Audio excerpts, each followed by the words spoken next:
What if the thing that feels the hardest right now isn't your child's behavior, but the quiet doubt you're carrying about yourself? In today's episode, you're listening in on a real live coaching conversation with a mama navigating that exact tension, the pressure, the second guessing, the desire to respond well, and not always knowing how.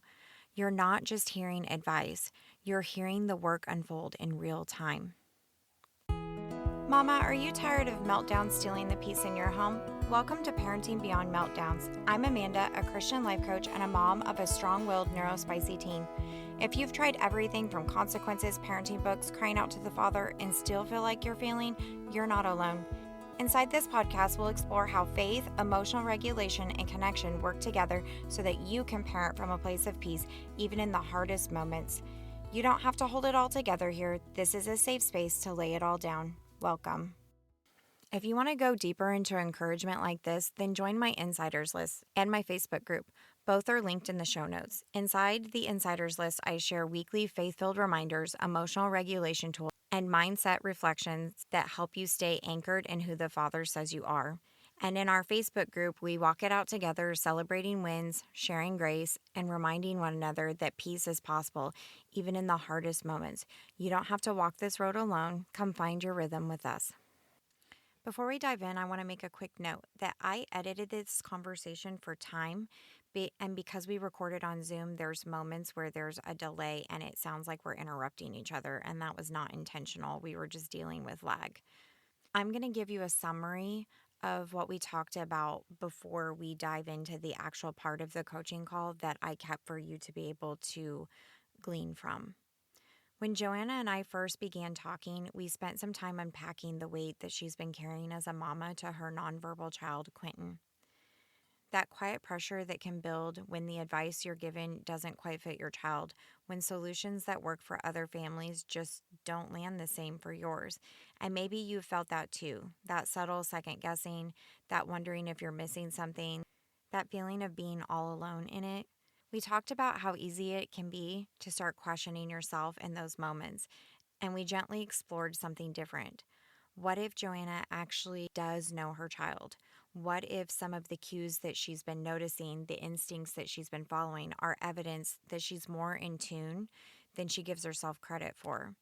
We talked about what it might look like to have her own back, to trust that the Father has entrusted her specifically with her child for a purpose, that even in uncertainty, she's not unequipped. And from there, we shifted into something more foundational. I asked her to name the top 3 emotions that she has been carrying lately. They were depression, mentally tired, and hope. Before we try to change behavior, we have to understand what's happening inside of us. And that's where this conversation begins today. The top 3 emotions that you experienced last month, you said depression, mentally tired, and hope. So, can you tell me a little bit about those?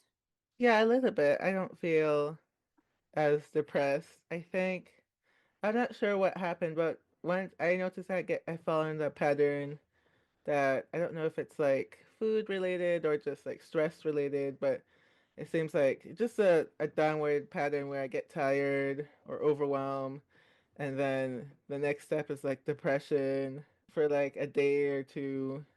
I'm down, and then I have to sleep and do self care things. So I was feeling pretty low. And part of that was life circumstances. My Mhm. husband was away for 4 days. So I was like with the kids by myself for 4 days. Yeah, and then I had already things planned, so I was like going places with the kids because it was already planned and scheduled. So I think it might have just been a self care thing. Mhm. I not necessarily related to Quentin, but he also started to regress recently. And then which I don't usually get depressed over, but it definitely affects the stress levels. Right. And so I guess maybe I'm learning I have to do like a little bit extra self-care when he starts to regress Yeah, that's good. Something because to notice. yeah, or just do some. I mean, usually my go-to is going outside, but I was just so tired. I haven't been able to go outside again until today. but hope because I can see that God has been like opening doors for us and opening these new places that can help Quentin and leading me into new thoughts and new people like yourself. I know that we've talked before, but like I feel like this came at the right time too. So I guess when you can see like the thread of God like opening things, it's you feel super helpful and I mean you feel hopeful and it feels like he you remember that he does care. Right. If you were going to say in the last couple of days, what would you say is the top emotion you feel like you've been experiencing? And let's go within reference to Quentin. We can maybe work on something specific. Oh, it's just overwhelmed because yeah, looking after four kids and then he's in a regressive state and I'm not sure why.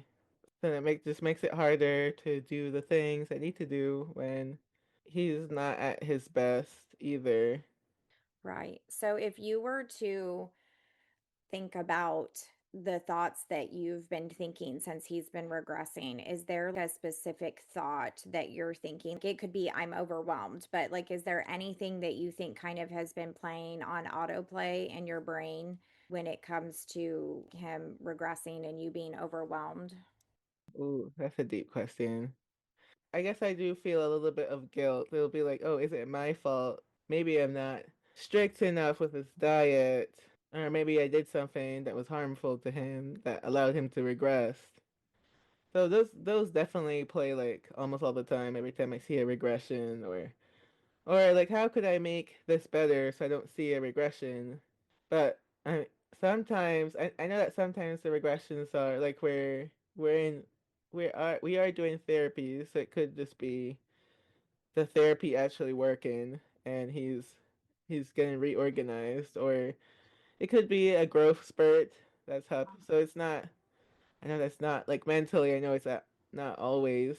It's hard not to be like, oh, I'm not perfect. It's kind of my fault, or I didn't keep this stable for him. Is there any other emotion besides guilt that you think comes Mm, up when you think those thoughts? When you think it's my fault or I somehow harmed him or I'm not perfect, so, or I wasn't perfect, so this happened. Is there any other emotion you feel like that's coming up? I don't think so. I think that's the main one for me. So then, can I ask when you're thinking thoughts like, it's my fault, I did something wrong, and you feel the emotion of guilt, what actions do you take from that or actions you don't take? Oh, that's a good question. I kind of go over in my mind, and I guess you can have a mental checklist of did I do that? Was it this? Was it that? What did we do? What happened? So there's a mental checklist of kind of going over everything we did, everything we ate. Would you say when you do the mental checklist, like, yes, that could just be something you do, but do you feel like you're kind of beating yourself up at all? Or is there any other thing that's happening in that or blaming yourself when you're doing that? Or is that just what happens? I guess I am blaming myself a little bit because I feel bad that our meal schedule could be more stable, or our routine could be more stable for him. I'm not naturally a very routine person. I'm definitely someone who likes surprises in their days. But you learn that, kids need stability and especially kids that struggle that way need more routines. And so, of course, I try to be more routine, and I feel like that's another like area of shame because all the people who are naturally routine are like, you need to get your kids to be routine. You can just hear them in your mind. It's like, well, I'm not naturally that way. Like I literally, like I said, I like surprises. I like when people pop over, or something comes up, or you run into someone that day, and then you go out to dinner. you know. I like stuff like that in my day, but like I said, it affects him, and I've been working on routines for a while now. I mean, you're probably familiar with Chelsea Joe, and she's like a Mhm. Yeah. yeah business helps business women with their home and their and their business, and I am currently in her course and getting the planners and doing the things. So it's I've improved a lot. Want to encourage you, what could you do to make it fun? And I will just say, I don't know if there's anything wrong with being a human that just doesn't really like routine. I really want you to see that when you're having thoughts that this is all my fault, I should have done this or I should have done that, that it creates an emotion in you. And the emotion that you said was guilt. And then you talked about how the action you take is that you create mental checklists, that you sometimes use those things against yourself of like, you should have been better or you should have had this schedule, which kind of creates what I call it a creation cycle, where we have our thoughts that create emotions, and those emotions we either take action or we don't take action, and then it just goes in a circle. So you can take action, but you can think about, what do I want to feel like when I'm doing this? What do I want to think? And so where I started was I just started changing my thoughts. And at some point, it's important, like, we do need to process our emotions. So, like, for instance, when you say that you feel guilty, I would want you to just sit there for a moment and feel where you feel that in your body. And I don't know if you, because we were talking about it, I don't know if you actually felt the emotion or not. But if you did, do you know where that feeling is in your body? Can you feel it? It's a tightening or a dullness or sharp pain, or do you feel anything like that right now? No, Okay. maybe. Well, and that's fine because you may not. Since next time you experience something like this, what I would want you to do is the next time you're feeling guilty or insert whatever emotion it is, I would just want you to sit there and feel where you feel it in your body. If you feel a sensation or heat, cold, pain. And the point is if we were to view that emotion as your child, you're not going to scold your child for crying because they got hurt. I don't want you to judge yourself for feeling guilty. Of course, I'm human. This thing happened and I'm a mom, so I feel like I should be able to fix it. I just want you to feel where that emotion is in your body. And I just want you to acknowledge that it's there and that it's not good or bad. It's just there as a signal or a messenger telling you, hey, something's going on right now. And it literally only takes 90 seconds max for an emotion to essentially like dissipate and leave our body, kind of like an ocean wave going through us, or the sun passing behind a cloud. The cloud moves, it doesn't stay there forever. And so if you visualize it like that, it can be really important, especially for us, to actually process the emotions that we're having and realize that they're there, but they're not good or bad, because we've been told our whole lives that emotions are bad and people just shove them down and they don't process them. And so when you process an emotion, it can leave. And yes, it may come back if you have more thoughts about this, like if you keep having the same thoughts. One of the things I'd really love for you to do is the next time you're having the thought of the regression, this is all my fault, or I should have done something different. I want you to think about, and we can come up with it on the call here, but is there something that you could think of that would be tangible where we could practice and replace that thought? Quentin's regressed.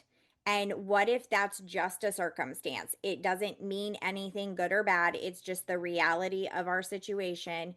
But what thought could you think where instead of leading you to guilt, it could lead you to peace or whatever emotion you want to feel? We can do this a couple of ways. You can decide how you want to feel when something like that happens, and you want to feel peace, for instance, when you see that he's regressing. What would you have to think to get there? Can you think of a specific thought that you would want to focus on and practice? Like, does it have to be a related thought, or Whatever. So it can be anything? I'm just using the example of Quentin regressing. So, in that instance, if you wanted to be like, oh, you notice this happened, he regressed, let's just say it's potty training and he regressed and had some accidents, then our brain might start telling us all sorts of things about what that means. But if we were to decide, okay, that's a fact, that happened, but I don't have to make it mean something bad, it's just a fact that it happened. So, if you wanted to feel at peace, when that happened, then what would you have to think to get there? The thoughts that were not helping you were, it's all my fault.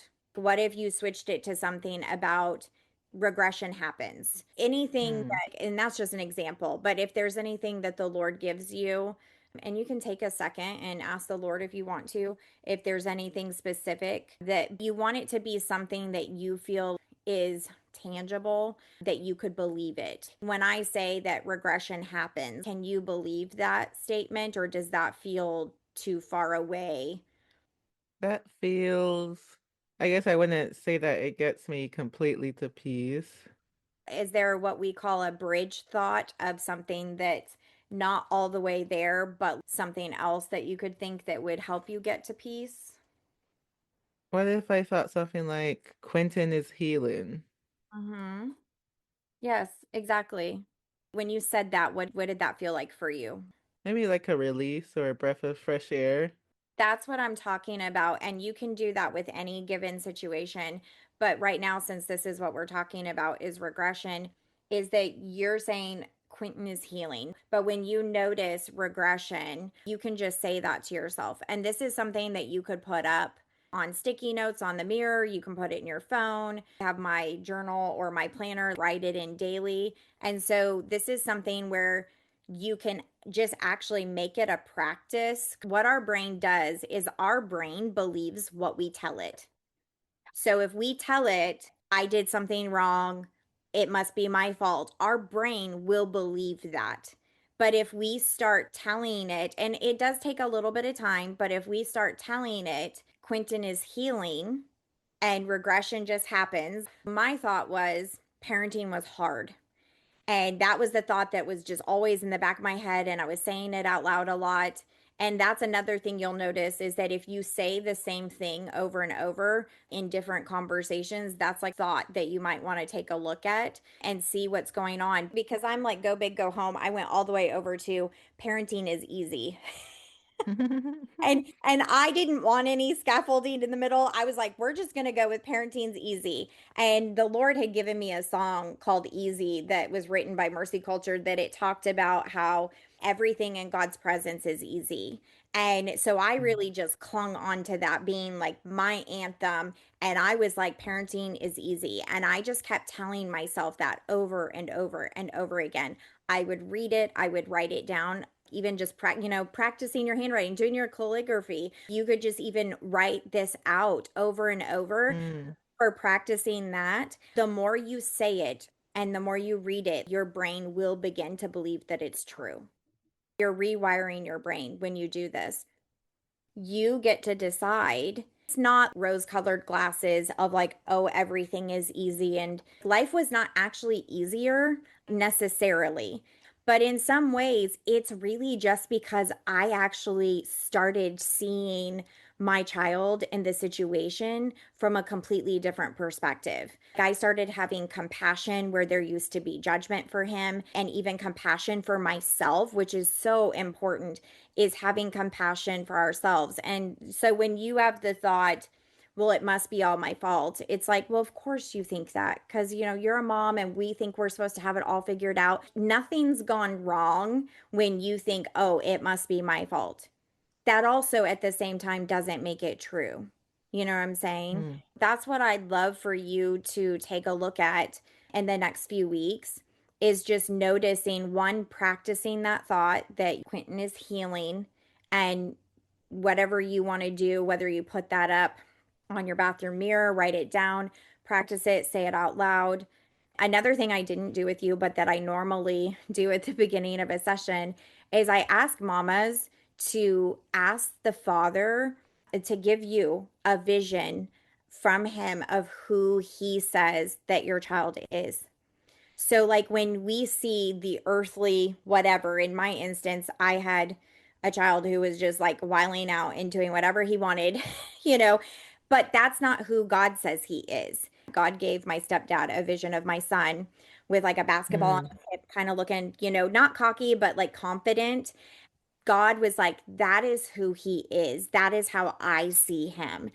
Start to begin to speak the identity of what the father says to you about how he sees Quentin. What does he look like in the Father's eyes. And so, whether that's a vision specifically, it's however the Lord speaks to you. He speaks to me more in my head. He speaks to my stepdad and my husband more through dreams and visions and stuff like that. Mm, But I would encourage you to ask the Father to have that as a promise to hold on to when things are hard, but also to speak that identity over him as he's growing up. hmm. How does that feel? Yeah.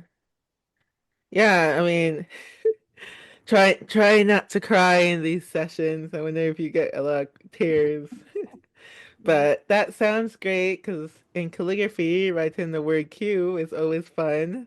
Yeah. And if you don't know that the letter Q looks like a two, that's the old Oh, way of writing yeah. Q. It looks like a big two. So Quentin's name is actually very fun to write. But Oh, I actually already have a vision of Quentin that I was given from God, I love and it's that he's a powerful speaker. that. And yeah, right now he's on the nonverbal scale, I would say. And I just feel like that's why I believe in healing for him because I see that God told me he's going to be a powerful speaker. Absolutely love that the Father's given you that. And that's your promise to stand on when it doesn't look like what He says. That's what we get to stand on, that truth of that that's who the Father says He is and what His future looks like. So I just absolutely love that for you. And I want to thank you so much for taking the time today. Is there anything that else you want to ask me, or do you have any questions before we wrap up? Maybe just one small question is how does it look like when you ask the Father for help? Is it or just for the words or thoughts to help you deal with your child? I do a lot of journaling. I do a lot of thought dumps. For instance, I got a teenage boy, so I get frustrated. So instead of taking that out on him, I will go journal. And I just pour all of my thoughts, my feelings, my emotions, I pour them out on my paper because a lot of times it's actually better for us to get them on paper than it is to say them. Because when we say them, we start kind of spinning. But there's something about putting it on paper, something internal, and putting it on like an external hard drive. It gets it out of you. And then a lot of times what you'll see is when you do that thought download, the Lord will show you the specific thoughts you're having or the emotions, like is there a reoccurring thought.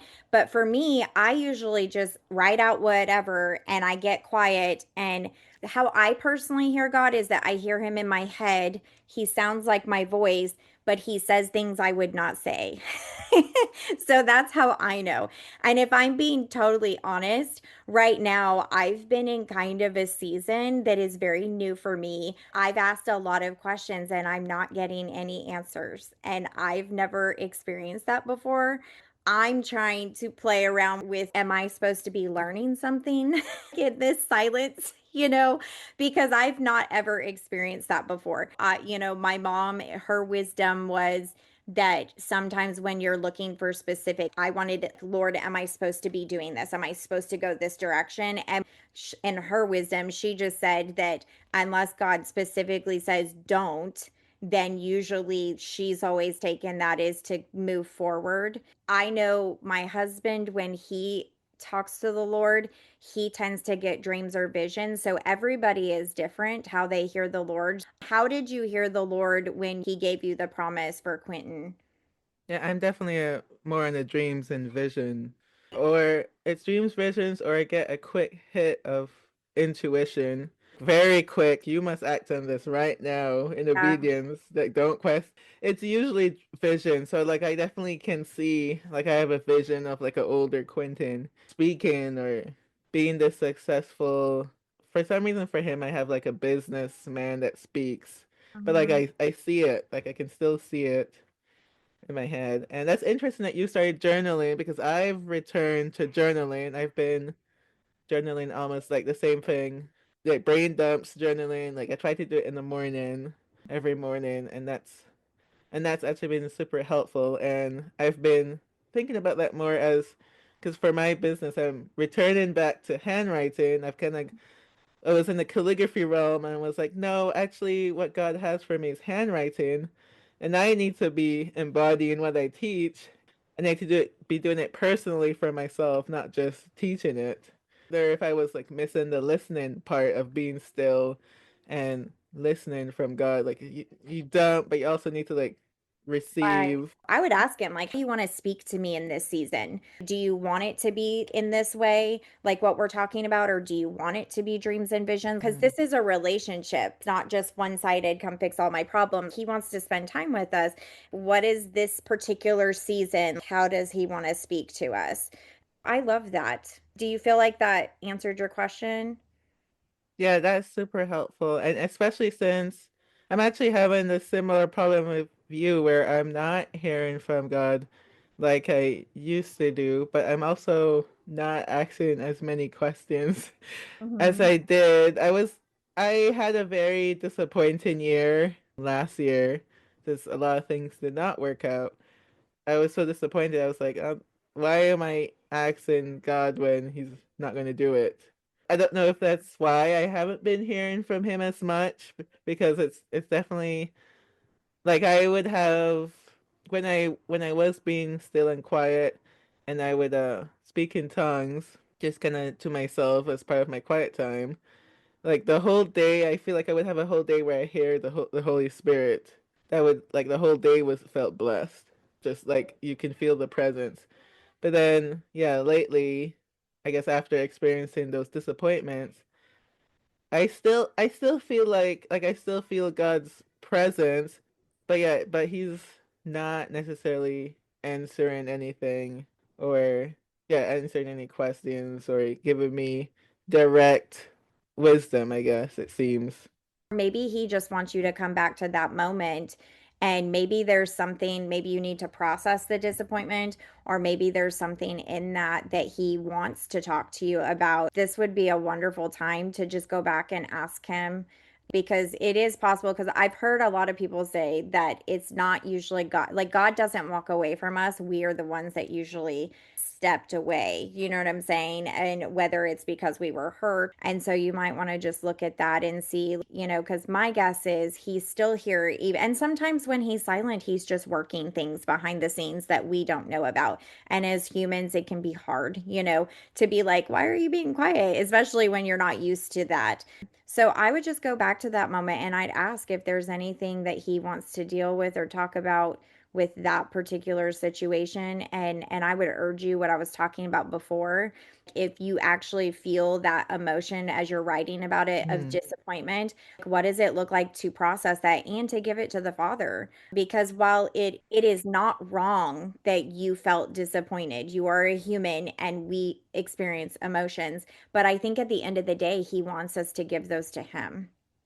I 100% believe that emotions are messengers trying to communicate something for us to be able to learn something from whatever situation we're in. Maybe that's just what you do is you go back to that moment and you process that emotion and you give it to him and ask. A lot of times I'll ask, like, what do you want to give me in return, or do you want to give me something in return? Because I don't know what that is for you, and any given situation can be different, but sometimes he has, whether it's something he wanted us to learn from it, or he just wants us to know that he loves us, and that he's there. And so I would go in and I would dig into that when you have some time, because my guess is that's where he is. He's right there just waiting for you to come back and have that conversation. And also, I would say the thing that I feel like I'm learning is to not be discouraged as I'm like, okay, I'm not mad at God for not having answers. I'm a little annoyed, but like also we need to keep coming back. It's not like you're not talking, so I'm done, like that we keep pressing in, because I think that's important too, because there might be a lesson for us in this silence, and it's figuring out what that lesson is. Thank you so much. And can you tell everyone where they can find you if they're interested in learning more about what you do? Yes, I'll gladly do that. And thank you for having me on, Amanda. And everything you said was super helpful. And I love leaving with something actionable to do. So I'm excited to try definitely process those feelings And like I said, I really think that this came at a great time. I was already working on process and feeling, so it's like you're just reminding me, oh, here's the next step, here's the next thing. And I totally forgot about the disappointment thing too, of course.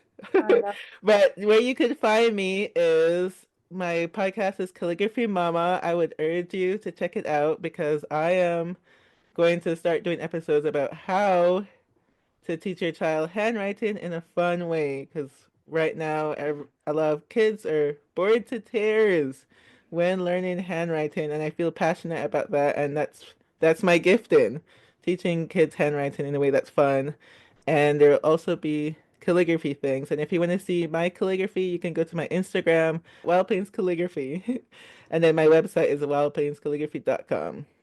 I know we have a lot of homeschool mamas that's going to bless. I will be putting all of Joanna's information in the show notes so you will be able to find her if that's something that interests you. Again, thank you so much. Pleasure is mine. Hey, sweet mama, I hope you loved today's episode. Can you do me a favor? If this episode spoke to your heart, would you take 30 seconds and share it with a mama in your life who needs to know they are not alone? Also, would you leave a quick review on Apple Podcasts for me? It blesses my heart to know that this show is giving you hope in hard moments. All right, I'm off to grab some protein because love and grace flows easier when you're not just running on fumes and coffee. I'll meet you back here next week for another honest and hope-filled conversation.